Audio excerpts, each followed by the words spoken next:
Hispanic Heritage Month has arrived, Mike Sargent. It's September 15th through October 15th.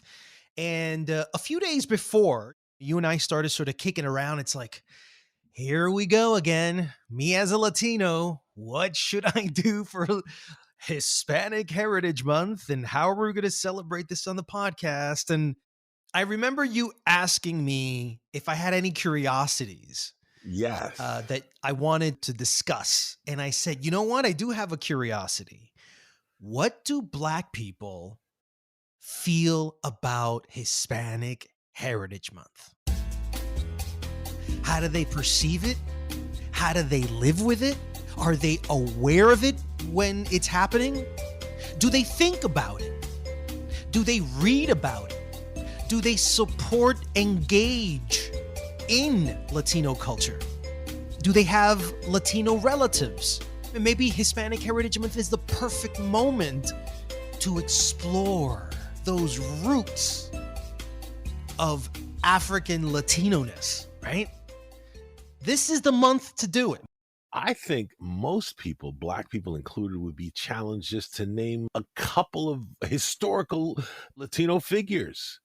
And that's what led into what we're going to do today. Exactly. So then you told me, hey, I wonder what Latinos think about Hispanic Heritage Month. That's exactly what I wondered.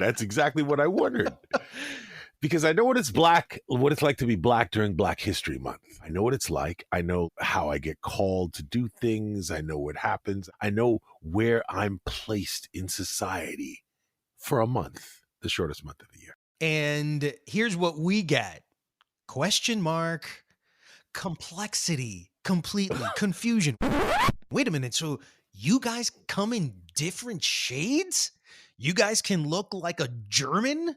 You guys can then look very indigenous or even fully Black? Yep, that's us, Hispanics, Latinos. And you know, I just don't think we get the cool factor that Black History Month gets. You know what I'm saying? If you ask anybody in the United States, Black History Month has a better profile, cultural profile, than Latino. You pretty much can mention almost all white history, a lot of Black history, especially after Black Lives Matters in 2020.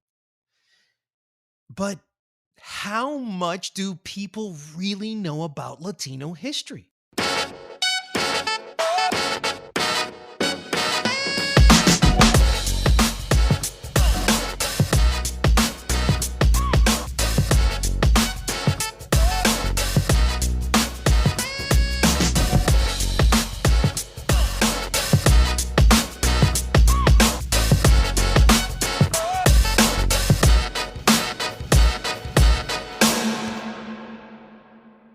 I thought it would be a great idea. Why don't we I'll ask 3 Black friends. You'll ask 3 Latino friends who are intelligent, who are educated. How much do you know about Latino history in America? And you'd be so surprised. But you see, this is the thing that really struck me. Even the whitest of the most white supremacist, if you said name 3 Black historical figures, they'd give you the general rundown. There'd be Martin Luther King, Frederick Douglass, Harriet Tubman. You can roll off at least a half a dozen without even thinking about it. Even if you are a white supremacist and you hate and don't respect these people at all, you know who they are. But what about Latino Americans? I'm very curious how much Latinos are aware of their culture. And I was very curious, like you said, what do Black folks think? I'm a University of Georgia grad, and then later in life, I went to New York Film Academy in New York City. I mean, at 72 years old, I've learned so much in life, and yet I am still fresh to keep learning. I went to school in New York, Staten Island, and I went to school in Manhattan, school called High School of Art Design, and I am an illustrator and a graphic designer. How much would you say you know about Hispanic heritage in America?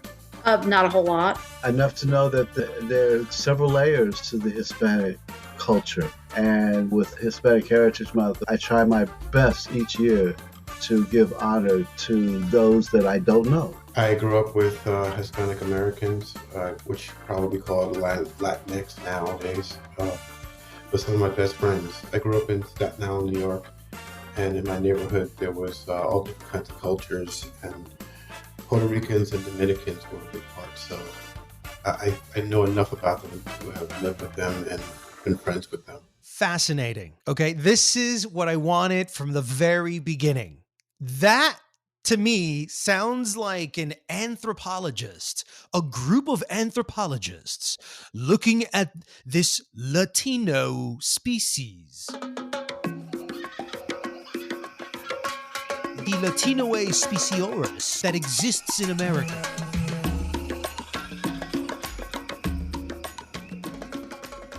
It's just fascinating how, I guess, Hispanics amongst ourselves, it just seems so normal that we don't think that anybody would look at us as a different group whose history you have to explore and study. Like you're going to another country and of course you're going to try their food and you're going to try their sports. I feel that there is a gap between how much Latinos know about Blacks and Black culture that I don't think that is reciprocal. I really don't think Black culture really knows enough about Latino culture because schools don't teach Latino history in this country. It's sort of like saying primitive man didn't know anything about microbes. You know why? Because microbes were invisible to their eyes. So if Latinos are... Dan, did you just compare us to microbes? I'm saying microbes meaning, okay, is that bad? All right. I didn't mean it in a negative way. You know what I'm saying? I'm just saying something that's there, something that's always been there, something that's part of life. That's the weird thing to me about Hispanic. It's so much a part of American culture. There isn't anywhere you can go online. There isn't any utility you can call. There isn't any company or interview or job thing you fill out or application with. It doesn't ask you if you speak Spanish.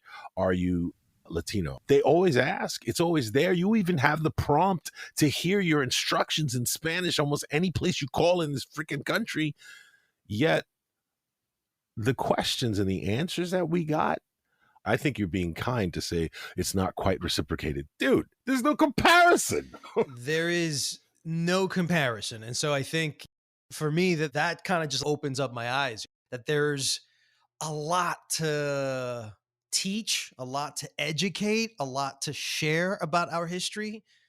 We need this American Latino Museum really bad. So I picked interesting cross sections of my 3 Latino friends, 2 women and a man, and I let them introduce themselves, and then I asked them the first question. Laura Martinez, born and raised in Mexico City. I'm a journalist, and I live in New York. My name is Sabina Latang, and I'm a New Yorican living in Oakland, California, and I'm a writer and educator. My name is Keith Hernandez. I am Puerto Rican and Irish and Scottish and all those other things that come from the other side and the other half. I'm the CRO of Sonoro Media. How much do you know about Hispanic heritage in America? That's a good question. I never had to think about it when I was living in Mexico or even when I used to live in Asia. I actually did high school in Singapore. And it's one of those things that being Mexican and being obviously Latin American, I never really had to think about it. It's something that kind of happened when I moved to the US about 20 years ago. I always think of, more than anything, Hispanic Heritage Month as an academic holiday more than a kind of cultural holiday. My introduction to it was always high school, college. Okay, cool. Yeah, we're going to throw parties and we're going to talk about these things. But it always felt like the very special episode of ... where, okay, now we're going to turn the calendar over and we're going to introduce you to some of the folks that are sitting here in class that you might not know about them. So that was my introduction to it. I don't think it was, I'm trying to think if it was middle school, but I actually think it might have been high school, the first time that it was really brought into the school setting. Good question. I think I'm in the position where I'm learning about Hispanic American history especially right now in my position, I'm in a place where I'm learning more than I've ever learned before about our contributions to the history of the U.S. The next questions were pretty simple. We're a pop culture show. We cover pop culture. So we asked a pop culture question, which is, can you name the only Latino actor to win a Best Actor Oscar? And here's what my subject said. Rita Moreno? That's Best Supporting Actress. Oh, you mean Best for Actor. lead? For lead? Correct. Has there ever been one for a lead? Yes, there was. I don't know who that is. Best Actor Oscar. I'm not sure who played Desi Arnaz in the latest movie because I know they were up for Oscar nominations and awards, but I don't know. I can't name one. Yes, Rita Moreno. Oh, that's no. That's Best Supporting Actress. Let me ask you a couple of questions and see how much you know about pop culture and Latinos. Let's see if you can name any of these. These will be interesting. Number one, can you name the only Latino actor to ever win a Best Actor Oscar? Shit. I should know that. But I don't. Shit. Oh, Benito del Toro? Was that it? No, that's not it. I got a lot of studying to do. Oh man. Best actor, not like supporting actor, best actor. I'm gonna throw a Hail Mary. Martin Sheen. Did Martin Sheen ever win? Jose Ferrer, Puerto Rico, 1950 for Cyrano de Bergerac. Holy shit, I should have known that. 72 years it's been since a Latino has ever won a Best Actor award at the Oscars. 72 years! Of course no one's going to remember a Latino Best Actor because we might as not well exist. One in the history of the Oscars? Yet we're 19% of the population. Wait, man. listen, one in the history of the Oscars, and nobody remembers his name. Even our own people, it was hard because what Latino is going to remember top of mind something that happened 72 years ago that no one talks about anymore, lamentably. All right, so the next question, it being Hispanic Heritage Month and all the demographics of Latinos being what you just said, they were 19% of the population. Jack, you came up with this next question because this happened in our lifetime. That's right. And it was, who was the first Hispanic to run for president? Oh my God. I have no idea. Was it Mark Rubio? That's the damn sure. Cesar Chavez. Oh man, it hopefully cannot be Ted Cruz or Marco Rubio. There has to be somebody Of the United States. It's some dude named Martinez Gonzalez Fernandez. Close. Fernandez. Ben Fernandez. He was a Republican during the Nixon years. At this point, Jack, I thought just to save face, we should give them something easy. And so this was the question that actually I came up with. When it comes to Black history, like I said, everybody knows somebody. So I asked the question, can you name any 3 Latino historical figures? I mean, I don't know. I have to, like I said, I have to really think about it. It's not like it's something that I think about. Fidel Castro. Okay. I mean, Cesar Chavez, Che Guevara, Castro, brothers, because he's got both of them have been in office. You've got Chile's Pinochet. There's a whole list of Salvadorians and Ecuadorians, Panamanians, from Noriega to, I just named you 5, 6 right there. Well, I mean, I do know who Frida Kahlo is. Chavez, the farmer dude, rights and all that. If we include music or actors, so many that I actually, it's hard to gather my thoughts and just hold it in. Okay. Oh, Celia Cruz. Love me some Celia Cruz. Love her, love her, love her, love her, love her. Tito, see, I can think of musicians. Carlos Montalban. Of course. My dear guests, I am Mr. Rock, your host. Welcome to Fantasy Island. Brother, here's the thing. I didn't even know. I'm trying to go back to my school days in elementary, high school, college. I really don't remember, outside of Cesar Chavez, when I started to become like a teenager into my 20s. The fact that I met Dolores Huerta and I spoke to her, to a certain extent, Carlos Santana, individuals that have somehow, through their art form or their activism, have left an imprint in white Black culture in this country, that they've transcended their own Latino-ness to become one with America. And so those people are so influential, but anybody before 1950, I understand if no one else knows, because I don't even think Latinos know. Can you name any 3 Latino historical figures in the United States?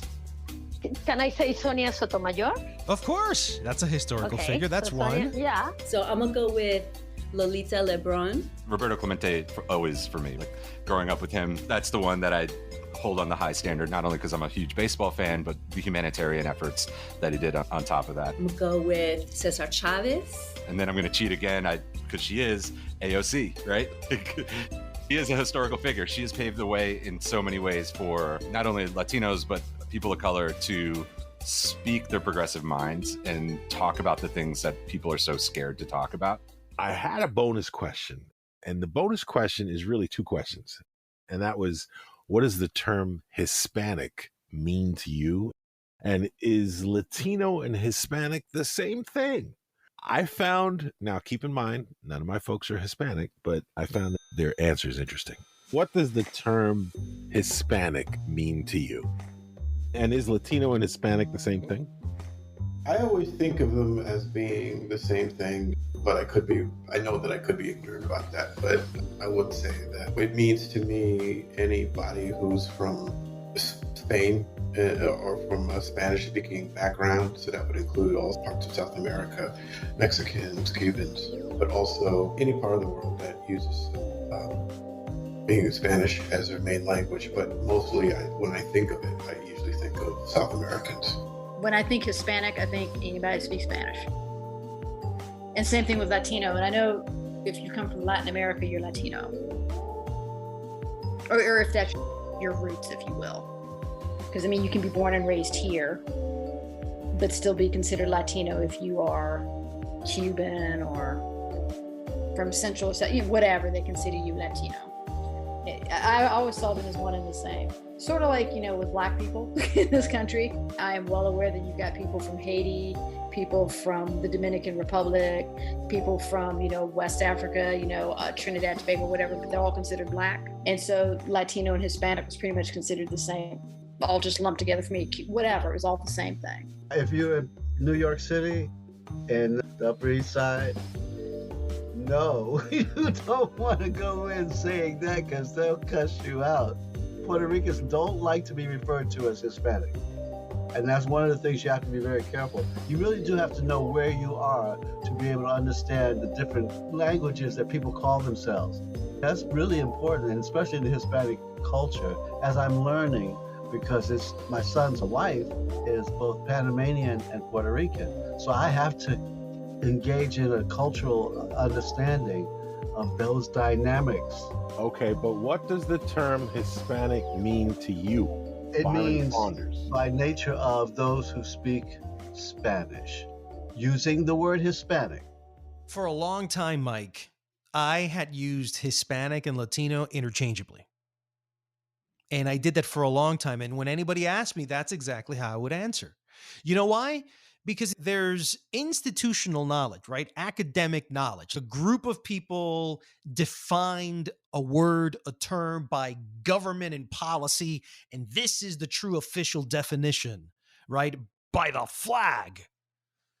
And then it's the way people in real lives use that word, more of like an urban context to it. And so Hispanic and Latino to me were the same thing. Not until all of a sudden there was this bigger, better understanding of race in this country when I was an adult, that I started to hear more of the historical context behind these words. Now, listen, Hispanic and Latino are made up words by people in the Nixon administration in the 70s. The first word that was made was Hispanic. Then after that, it was Latino. And those are the two that we got. But remember, Hispanic was done by Republicans, and I believe Latinos might have had some Democratic help. But ultimately, those are created words by a group of Hispanic and politicians in government. That's why Laura Martinez, my good friend in Mexico, is like, what the hell is Hispanic? Because outside of the United States, those words aren't really used. And so this is what we got, man. Latinx, because someone's pissed off that they don't like Hispanic or Latino. So here are my subjects' answers, and then I'll give you the rest of my thoughts after. What does the term Hispanic mean to you? And is Latino and Hispanic the same thing to you? Hispanic, again, it's a word that I came to hear and use when I moved to the US. Again, it's something that in Mexico, obviously in Mexico we speak Spanish, but I never heard of someone talking about Hispanos. If anything, we would talk about Latinos que viven en Estados Unidos. The word Hispanic, or its Spanish equivalent, Hispanos, was something that I was not familiar with. I think what Hispanic has to do with language and the connection to Spain. The joke that I have with this, because of Hispanic, Latino, Latinx, Latin, all these different things, especially in the business world, my little joke with it that is semi-serious is, I don't care what you call me, just call me. Include me in the conversation. Let me have a seat at the table. Let me be part of things. Hispanic is a very tough one for me. I don't identify as Hispanic. When I share who I am, I say I'm Latino. I'm also white. I'm also New York, I'm Puerto Rican. It's all of those things mixed together. So I don't really go out there and battle any of those terms. I try to go, okay, what are you comfortable with? How do you want to identify? Let me make sure that I'm identifying you in the way that you are comfortable with versus trying to put something on it. Because again, like for me, Hispanic has a lot of negative connotations. It very steeped in the colonization of a lot of different countries and a lot of different ethnic groups. So that never felt right for me. Oftentimes I just say I'm Puerto Rican, right? Leave it at that and let other people put the little pieces together in their head and of what they want to call me. Latino, Latinx, Hispanic, definitely there's a generational preference there, but I think that's largely because Latinos have immigrated to America from all these different countries. And in America, you have a certain identity. This is something Javier Bardem talked about in the kinds of characters he's played. And this is part of what dovetails into the idea of Latinos from one culture playing Latinos in another culture. Now, you remember what John Leguizamo was accused of by Bill Maher? Latinos aren't supposed to play anybody else, but whites can play anybody. This is our issue. We're trying to find an equal playing ground with everybody else, Mike. Why? We don't exist, but we're everywhere. Yes. And that conundrum is the bane of our existence. Because you don't know what the hell you are. What's your specific mission and purpose? It's like you can't wrap your head around the fact that James Franco in 2022 is going to be playing Fidel Castro instead of a real Cuban.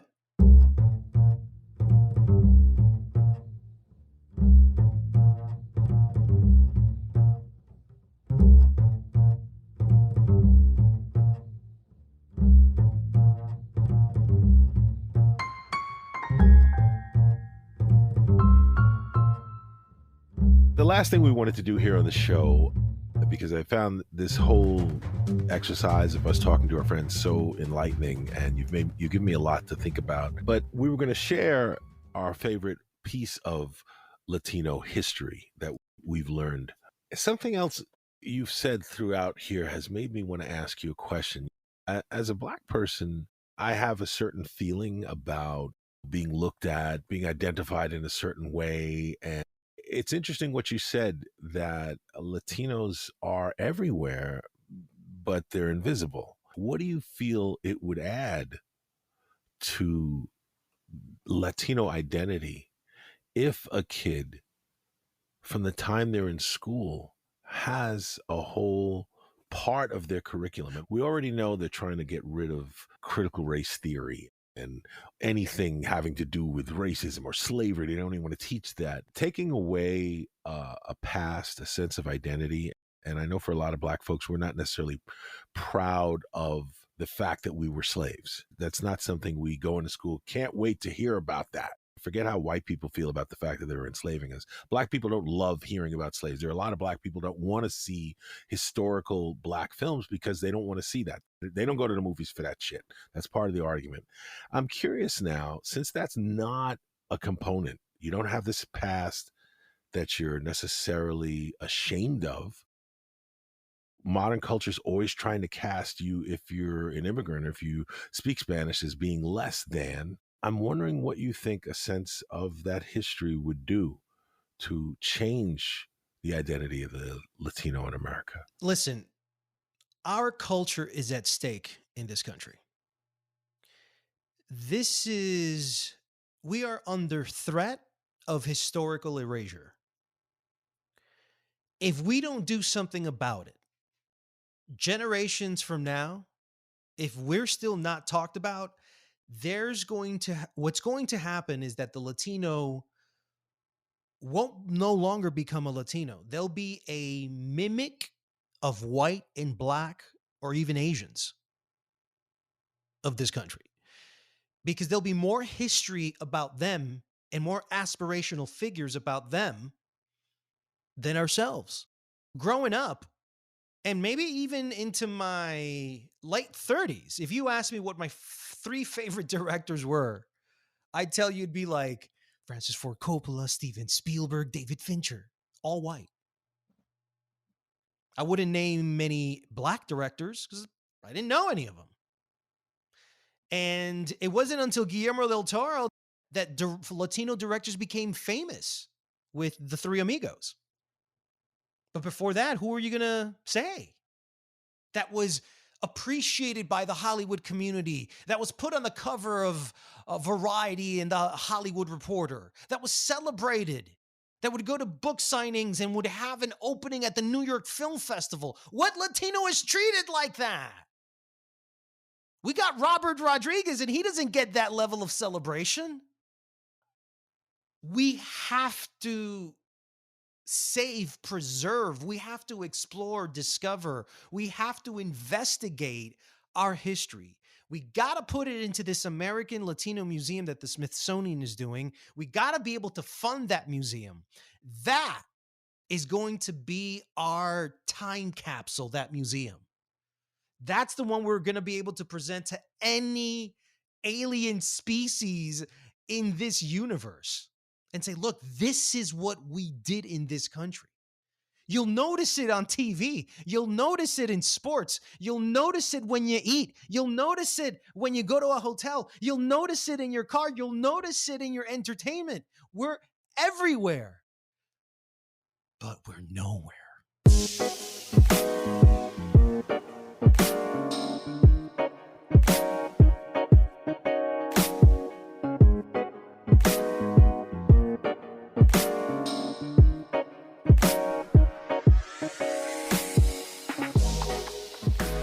So Jack Rico, over the years, I've discovered some Latino history because it is something that interests me. Obviously, that's part of why I'm doing the show with you.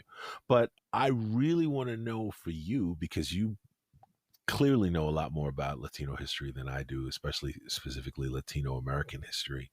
I want to know maybe like what's one of your favorites, things that you've learned about Latino. You said something key in the last segment. You said aspirational figures. And representation means so much to a child. Seeing yourself, just like what's happening now with superheroes are finally being superheroes of color. Aspirational figures, hidden figures. Imagine how many women would be in science if the women from Hidden Figures were not hidden in the 60s, you know? It would have changed that industry. Who knows what innovations would have happened? That being said, I really want to know what's one of your favorites that most people probably don't know. Here it is. Did you know that the vaquero was the original cowboy? So this cowboy culture, Yellowstone, right? Oh man, Taylor Sheridan and his Yellowstone universe. It's all cowboys. And when you watch Yellowstone, you can't help but look at the cowboys and the Indians. Where is the Mexican imprint of that cowboy? Remember Indians, Native Americans? That the horse was brought by the Spaniards to this country. Native Americans didn't know what a horse was until the Spaniards brought one. The Spaniards were the ones who brought the horse to America. They're the ones who brought the longhorn cattle to America. It was the Spaniards that taught the Mexicans in Nuevo America, Mexico, how to become cowboys. You can even say that the original global cowboy is the Spaniard. Kings and monarchs were the ones who were on their horses, equestrians with whips. But it was the subservient that would always rattle up the cattle. That was then taught to the Mexicans. And the Mexicans then taught it to the Americans in Texas. And around the 1860s, that's when the full-blown influence of Mexican vaqueros, Mexican cowboy culture, was adopted by the American West. And then now, anytime you see cowboy culture, you will never see any mention of Spaniards or Mexicans involved in that. Country music? Brother, that was Mexican music, along with black music, and then readopted and recommercialized and whitewashed for what is today considered in America country music and cowboy culture as the symbol of white Americans, all based off of Hispanics. You know what I love about what you're saying too is that even the term cowboy, okay, you just told how 90% of it is the Latino influence, the brown influence, but the white man back then was called a cattleman. It is only the black hands that were called cowboys. So even the term, if it weren't for brown and black, there'd be no cowboys. Now, I'm going to tell you my favorite that I learned now. Have you ever heard of Loretta Janetta Velasquez? Name sounds familiar, but no. Okay. I'm just going to read to you her bio here. She is a woman who claimed to have masqueraded as a male Confederate soldier during the American Civil War. She wrote a book about her experiences that after her soldier husband's accidental death, she enlisted in the Confederate States Army in 1861. She fought at Bull Pen, Ball's Bluff, Fort Donelson, all these pivotal moments in the Civil War. She then became a Confederate spy, working both as a male and a female and as a double agent reporting to the U.S. Secret Service. She remarried 3 more times and being widowed in each existence. Now, she wrote a book, a 600-page book about her exploits called The Woman in Battle, a narrative of the exploits, adventures, and travels of Madame Loretta Janetta Velasquez. Now, of course, some historians say, oh, how could she corroborate this? There's some things she can't corroborate, whatnot. But my question is, Wild Bill Hickok or any, you know what I'm saying? Yeah, right, he really did that, or any, Billy the Kid.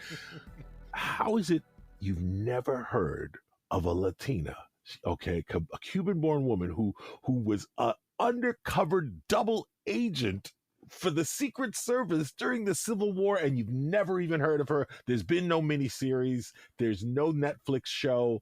That story, to me, blew me away. So I would say for anybody listening that's interested, just look up Loretta Janetta Velasquez.